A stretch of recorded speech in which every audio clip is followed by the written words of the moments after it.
C. Joseph Vijay எனும் நான்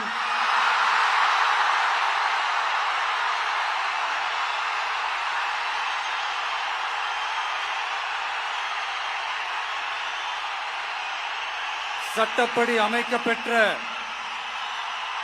இந்திய அரசியல் அமைப்பின்பால் உண்மையான நம்பிக்கையும் மாறா பற்றும் கொண்டிருப்பேன் என்றும்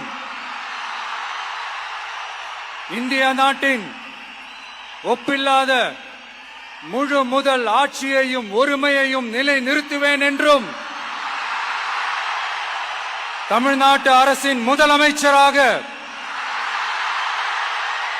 உண்மையாகவும் உளச்சான்றின்படியும் என் கடமைகளை நிறைவேற்றுவேன் என்றும் அரசியல் அமைப்பிற்கும் சட்டத்திற்கும் இணங்க அச்சமும் ஒருதலை சார்பும் இன்றி விருப்பு வெறுப்பை விலக்கி பலதரப்பட்ட மக்கள் அனைவருக்கும் நேர்மையானதை செய்வேன் என்றும் ஆண்டவன் மீது ஆணையிட்டு உறுதிமொழிகிறேன்.